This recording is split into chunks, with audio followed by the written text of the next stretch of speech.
In a college football world where many coaches are wanting to talk about Coach Prime, Deion Sanders, and what he does wrong, a couple coaches in the past week or so have come forward and talked about what he's done right. The latest to do so is someone who coached at Colorado. You guys know him as Midnight Mel. Michigan State head coach Mel Tucker discussed what Coach Prime is doing in the portal and why he thinks it's a good thing. I'm going to talk about that and more in today's episode, Locked on Buffs. You are Locked on Buffs, your daily podcast on the Colorado Buffaloes. Part of the Locked on Podcast Network, your team every day.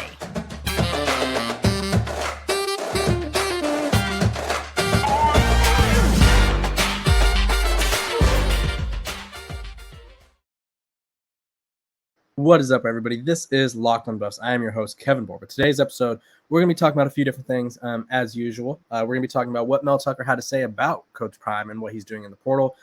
We finally got some numbers for the Buffs revealed, and I'm going to dive into those, talk about which numbers kind of surprise me, which numbers usually don't surprise me, but when Coach Prime puts such an emphasis on earning your number, the best guys getting the top number or the best numbers, like the single-digit numbers, I feel like it's important. And then we're going to talk some more about Charles Lester III because he's on campus. Okay, but without further ado, I want to thank you guys for making Locked on Buffs your first listen every single day. We're free and available wherever you get your podcast, so make sure to tune in, like, subscribe, follow. I appreciate you every step of the way. Okay, let's talk about Mel Tucker. Obviously, you guys know him as Midnight Mel. You guys were not thrilled with his departure after Mike McIntyre. So let me just give you like a breakdown of what happened. So we'll start in 2011. John Embry was the head coach, went 3-10, 1-11 the following year. They brought in Mike McIntyre, 4-8, 2-10, 4-9, a 10-4 season in 2016, which has kind of been the best season for Colorado since 2001, or since their last 10-win season at least. And so they went 10-4, then 5-7, 5-6. They brought in Mel Tucker, who went 5-7. There was like a convincing 5-7. It was like okay, things are going in the right direction, 5-7. But all of a sudden, after pledging that he was staying with Colorado, as we all know, money talks, and it was talking quite loudly to Mr. Mel Tucker, who ended up taking the job at Michigan State. To each their own. He's now at Michigan State, kind of on the hot seat. I don't know if his seat's hot, but it's definitely smoldering. It's definitely getting a little toasty. But he was asked about, in which after Mel Tucker left, that led to the dreadful Carl Durrell era that saw them, which they did have a 4-2 season during the COVID year. So who knows what that year could have been. But Carl Durrell, other than that, was 4-13 in the past couple years. So not great. Yeah, 4-13. And so, sorry, I had to do math in my head real quick. I haven't mathed in a while, so every time I have to do math, it gets a little dicey at times. But they brought in Coach Prime, and now Colorado, while we don't know what the record's going to be, we know the on-field product should be a lot better. We know the fan base is a lot more energetic, I would say. The national attention for sure is magnified times a bajillion. Not a real number, but it's magnified times a bajillion. I'll say it again. Because Coach Prime has just brought in so much attention to it. He's brought in top transfers, top recruits, rappers, superstars. Everybody in between is interested in Colorado, which is something that whether you've been a Colorado fan since January or December, whenever Coach Prime took the job, or whether you've been a Colorado fan your entire life, there's no way you could look me in the face and say that there's been as much hype around the program as there is right now, because I'd call you foolish. I would call you foolish right to your face. I don't care. But yeah, today is Big Ten Media Day, Big Ten Media Day is going on. So Mel Tucker was asked about his former employer and who is one of his replacements, I guess, the heir to his replacement. They were asked how Coach Prime has done. He said, Prime has done a great job so far. I'm pulling for him in the Buffs to get that thing going again. He's got his own process that he's following, and obviously I think that's going to be wildly successful there. Now, obviously, I'll finish reading. The portal has been a benefit for us. We've used to help upgrade our roster. We could fill some needs immediately. Some of the downside is that we all know there's hundreds, if not thousands, of players that have entered the portal that haven't found a home, and that's disturbing. But for us, the portal is here, and we're going to use it to our benefit. He's 18-14 at Michigan State going into year 4. Kind of needs to have a little bit of a prove it type of season. But the interesting thing to me, we saw Lincoln Riley at Pac-12 Media Day come forward and be like, yeah, it's a great thing. Same thing with Mel Tucker. These are both guys that are advocates of the portal. They're both guys that have reaped the rewards of the portal. But we've also seen Mel Tucker's teams not do so well after bringing in some portal additions that didn't pan out. But I do think the support is important. Normally, I don't care what coaches say about other coaches because at the end of the day, it really means absolutely nothing unless they play each other. Then it's a little added motivation. But none of these programs are scheduled to play each other. Well, USC and Colorado play, but it doesn't really matter. This will be the last year they play. Like I'm talking Pitt, UConn, who else? Oklahoma. They're not going to play Colorado. Nebraska plays Colorado, so that's going to be settled on the field. There's going to be some beefs. I'm not going to lie to you. I feel like there's going to be some animosity. There's going to be a little bit of, oh, I told you so type of vibes, and that's expected. But coaches like Mel Tucker coming forward and being like, yeah, it's a good thing. One, he's advocating for another African-American coach in college football, which I think is important. I think a lot of people have kind of got on Coach Prime for doing things differently. And so to have someone who's done it, not at the same level, obviously Mel Tucker didn't bring in 50 transfers, who's done it in some aspect, had success, and then has also seen the struggles. I think it's important to know that he still supports it because and he still supports Colorado, which Colorado fans probably don't care about that aspect, but I think it's cool to see. Lincoln Riley, same thing. He saw team needs, used the portal, found success using the portal. And so I think it's all positives. Obviously, neither of them brought in 50 transfers like Coach Prime did, but Coach Prime also inherited a much worse situation than either of those two programs. Obviously, they were both down because normally when a head coaching job is up for grabs, it's not because the coach was doing such a good job, unless he left for a better job. But most times when a head coaching job is up for grabs, it's because the coach before was struggling. So to find two coaches that have used the portal in some aspect, found success with it, and support what Coach Prime's doing, I think it's interesting. I think it shows that younger coaches are more open to it, while older coaches, not so much. Which I'm pretty sure if we looked at the ages of all these coaches, outside of Matt Rule, who I think he looks older than he is, no slight to him, he just has a lot of gray. He's a gray fox or whatever they call it, silver fox. But Jim Mora, older. Pat Narduzzi, he's old. Brent Venables, I don't think he's old, but he looks old to me. I don't know. I like to feel young, so I like to call everybody that's older than me is old. So no, I think Brent Venables is on the older side, but he's definitely got the older mindset, and he comes from Clemson, who does not use the transfer portal at all. So a lot of these people that have been kind of calling out Coach Prime, they're either they're of a different era, or they're just of a different mindset. And so I thought it was interesting that Mel Tucker spoke so highly of Coach Prime, because at the end of the day, I guess he doesn't really have to. But yeah, I thought that was interesting. What you guys comment below what you think of Mel Tucker's comments, because I know you guys have a lot more strong feelings about Mel Tucker than I do. But yeah, just let me know what you think. This episode today on this lovely Wednesday is brought to you by LinkedIn. These days, every new potential hire could feel like a high-stakes wager for your small business. You want to be 100% certain that you have access to the best qualified candidates available. That's why you have to check out LinkedIn Jobs. LinkedIn Jobs helps find the right people for your team faster and for free. Me personally, I was hired off of LinkedIn multiple times. My first job out of college was through LinkedIn. Was able to connect with the hiring manager, was able to see what they wanted, and then was able to kind of parlay that into getting the job at the Pac-12 network. Please make sure to use LinkedIn and get the perfect candidate. So in order to do so, add your job and the purple hashtag hiring frame to your LinkedIn profile to spread the word that you're hiring. Simple tools like screening questions make it easy to focus on candidates with just the right skills and experience, so you can quickly prioritize who you'd like to hire. It's why small businesses rate LinkedIn Jobs number one in delivering quality hires versus leading competitors. So LinkedIn Jobs helps you find the qualified candidates you want to talk to faster. Post your job for free at linkedin.com/lockedoncollege. That's linkedin.com/lockedoncollege to post your job for free. Terms and conditions apply.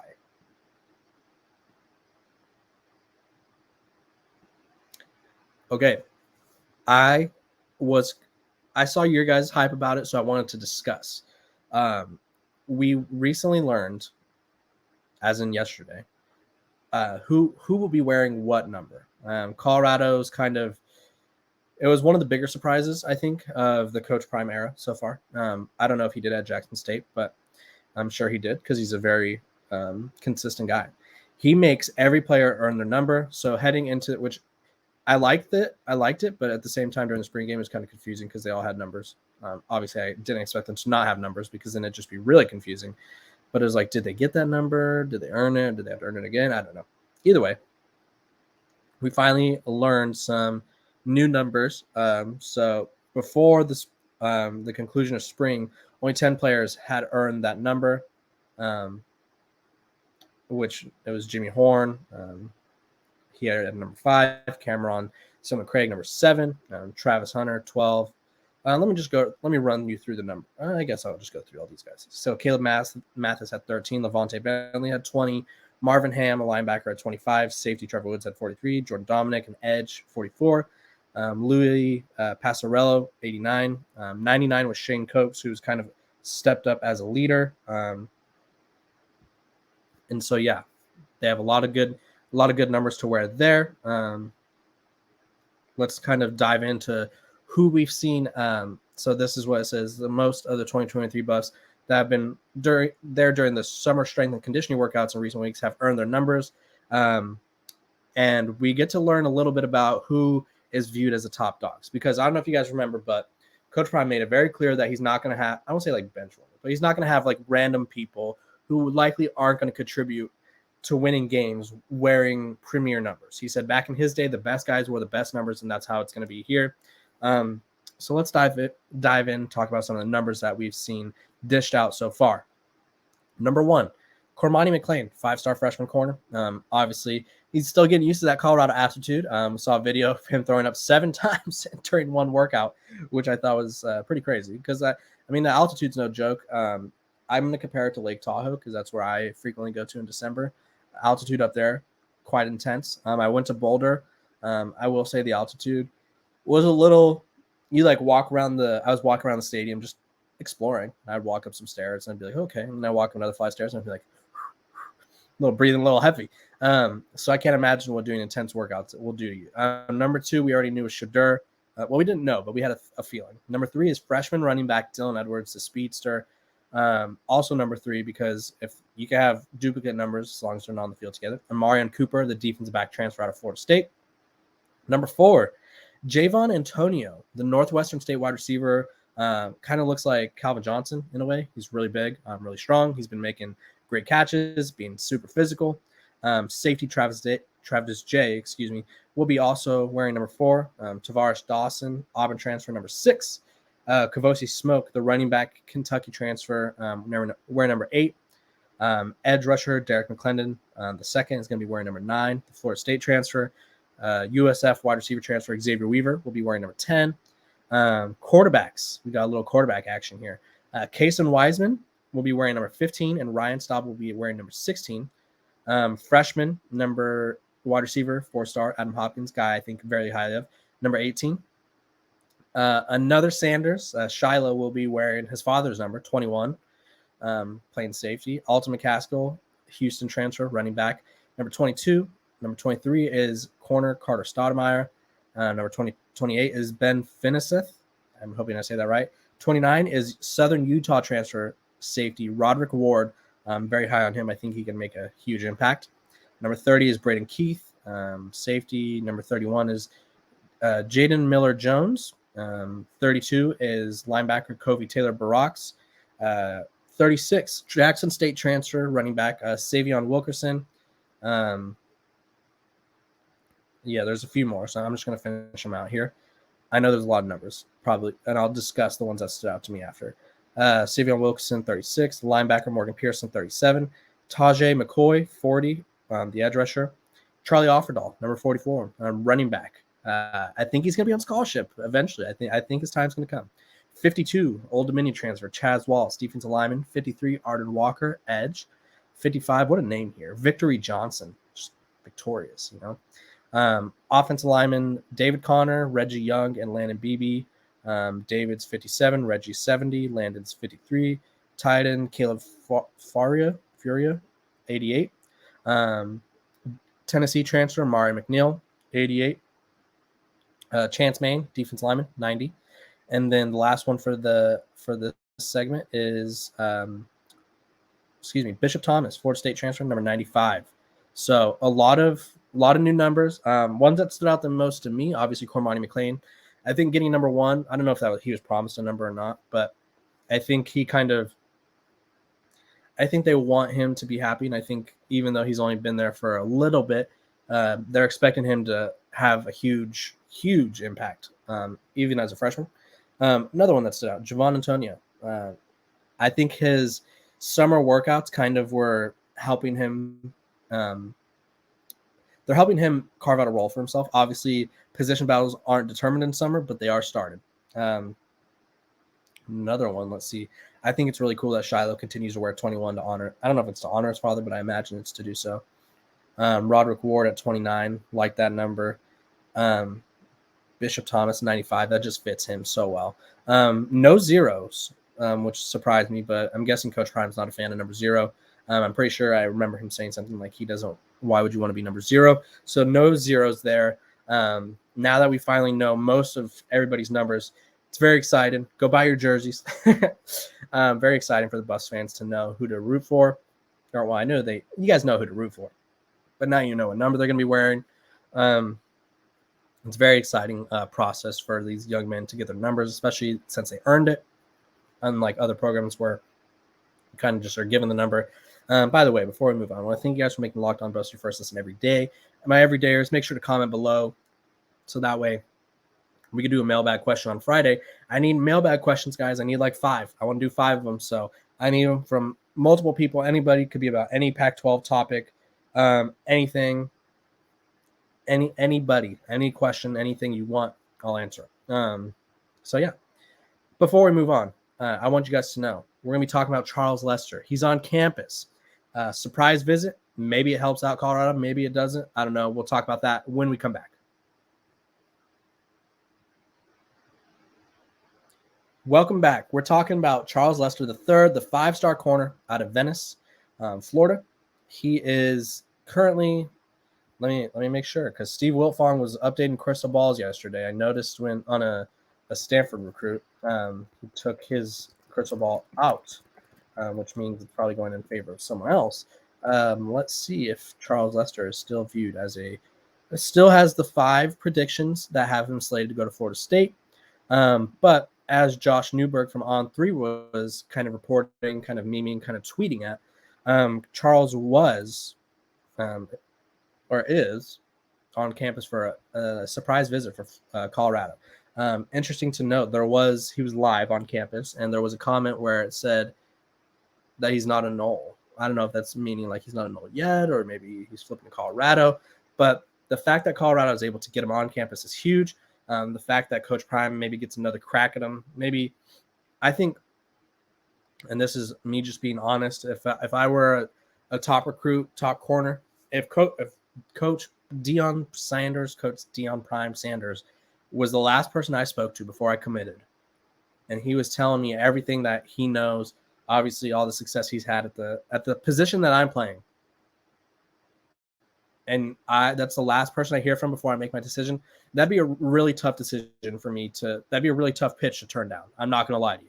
I would think I would have to be like, you know what, that makes sense. Like I just can't turn that down. And so if you're Colorado, you really have to like that he got on campus, even if they don't get him this time. I've talked about it and I'll say it every time until National Signing Day, until Charles Lester puts pen to paper, signing his letter of intent to say it's Florida State because they look like they're the favorite right now. Until that pen is put to paper, I'm not counting out Coach Prime in Colorado. You just can't. We've seen it with Travis Hunter. We've seen it with Cormani McLean. We've seen it with Dylan Edwards. We've seen it with so many guys that if there's enough time for Coach Prime to get in there and kind of get in their ear and be like, hey, you need to come over to Colorado. We got a spot for you. We got a role for you. I think that's hard to turn down. And so it'll be interesting to see what Charles Lester ends up doing. He's supposed to commit on July, I think it's the 28th. Yeah, which is this Saturday. He's choosing between Colorado, Florida State, Alabama, all the powers, realistically. He's a freak athlete, played quarterback, receiver, corner, Can do a little bit of everything. Maybe Colorado pitches to him that they'll get him some snaps at receiver, and maybe that's what helps seal the deal for them. I guess we'll find out. But either way, if you guys want to find out and keeping up with the top and most interesting Colorado topics, make sure to subscribe to Locked On Buffs. Want to get to 3,000 by the start of the season. 10,000 was the goal. Very lofty goal by my on my account. But hey, had to test you guys. You gotta get some more cred, I see. Let's get to 3,000 by the start of the season. We're pretty close already.